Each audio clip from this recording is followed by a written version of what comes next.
ഇടുക്കി കാന്തല്ലൂരിൽ ഇത് ആപ്പിൾ വിളവെടുപ്പ് കാലം. ഓഗസ്റ്റ് അവസാനത്തോടെ വിളവെടുപ്പ് പൂർത്തിയാവും.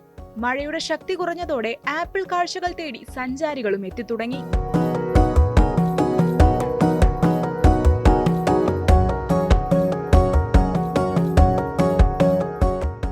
കാന്തല്ലൂരിന്റെ കാർഷിക കാഴ്ചകളിൽ ഏറ്റവും പ്രൗഢമായ കാഴ്ചയാണ് പഴുത്തു തുടുത്ത ആപ്പിളുകളുടെ കാഴ്ച.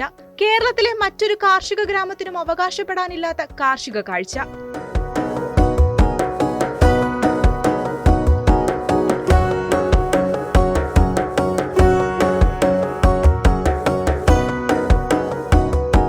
HRMN 90, tropical beauty, tropical red delicious എന്നീ ആപ്പിൾ ഇനങ്ങളാണ് കാന്തല്ലൂരിൽ പ്രധാനമായും കൃഷി ചെയ്യുന്നത്. അധികം മഞ്ഞു വേണ്ടാത്ത ഇനങ്ങളാണിവ. ഇത്തവണയും മികച്ച വിളവാണ് ആപ്പിൾ കർഷകർക്ക് നൽകിയിരിക്കുന്നത്.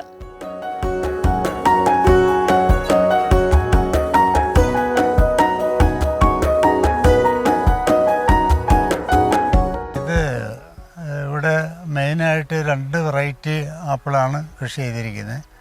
അത് HRMN 99 എന്ന് പറഞ്ഞ ഒരു വെറൈറ്റി, അത് കുറച്ച് നേരത്തെ പാകമാകും. മെയ് ഒരു 15-നും ജൂൺ 30-നും ഇടയ്ക്ക്, അല്ലെങ്കിൽ മെയ് 15 മുതൽ ജൂൺ 30 വരെ ഒരു 1.5 മാസം കൊണ്ടത് തീരും. ഈ വെറൈറ്റി കൊടൈ ബ്യൂട്ടിയാണ്, ട്രോപ്പിക്കൽ ബ്യൂട്ടി എന്നും പറയും. ഇത് കുറച്ചുകൂടി ലേറ്റായിട്ടാണ് പാകാവുന്നത്. ഇതിപ്പോൾ വിളവെടുപ്പ് തുടങ്ങി എങ്കിലും ഒരു ഓഗസ്റ്റ് 30 വരെയൊക്കെ ഇത് നിലനിൽക്കും. ഇത് മൂത്ത് വരുന്നേ ഉള്ളൂ. അപ്പോൾ ഇതിൽ വലുത് നമുക്കിപ്പോൾ എടുക്കാം, ചെറുത് കുറച്ചുകൂടി കഴിഞ്ഞിട്ടേ പാകാവുള്ളൂ. ഇത് നമ്പർ കൂടുമ്പോൾ വലിപ്പം കുറയും. അതാണ് ഇതിൻ്റെ. ഒരു കൊലയിൽ കൂടുതലുണ്ടെങ്കിൽ അതിൻ്റെ സൈസിന് ചെറുതായിരിക്കും. നമ്പർ കുറവാണെങ്കിൽ നല്ല സൈസ് ഉണ്ടാവും. വിപണി ഇവിടെ ടൂറിസ്റ്റുകൾ ധാരാളം വരുന്നുണ്ട് കാണാനായിട്ട്. അപ്പോൾ അവർ ആവശ്യത്തിന് അവർക്ക് കൊടുക്കാൻ തികയില്ല, പുറത്തേക്കൊന്നും കൊടുക്കേണ്ട കാര്യമില്ല. അത് തന്നെയല്ല, നമ്മൾ ഓർഗാനിക് ആയതുകൊണ്ട് സാധാരണ മാർക്കറ്റ് വിലയേക്കാൾ നിന്ന് കൂടുതൽ മേടിക്കുന്നുമുണ്ട്. അവർ ഹാപ്പി ആയിട്ട് മരത്തിൽ നിന്ന് പറിച്ച് കിട്ടുമ്പോൾ അവർ സന്തോഷമായിട്ട് അത് മേടിക്കുന്നുമുണ്ട്. കനത്ത മഴയ്ക്ക് നേരിയ കുറവ് വന്നതോടെ ആപ്പിൾ തോട്ടങ്ങൾ കാണാൻ സഞ്ചാരികളും എത്തിത്തുടങ്ങി.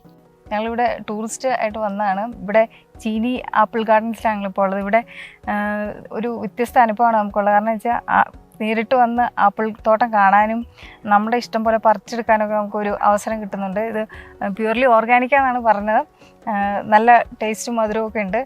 ഇപ്പം ഇനിയിപ്പം ഓഗസ്റ്റ് വരെ ഇവിടെ ആപ്പിൾ തോട്ടം ഇത് സജീവമാണെന്നാണ് പറഞ്ഞത്. അപ്പോൾ വേണ്ടവർക്ക് വന്ന് പറിക്കുകയും കാണാനും ഗ്രൂപ്പായിട്ട് വന്ന് ഇങ്ങനെ ഒരു വ്യത്യസ്തമായ അനുഭവത്തിന് ഒരു ഇതുണ്ട് ഇവിടെ. ഓഗസ്റ്റ് അവസാനത്തോടെ വിളവെടുപ്പ് പൂർണ്ണമാകും.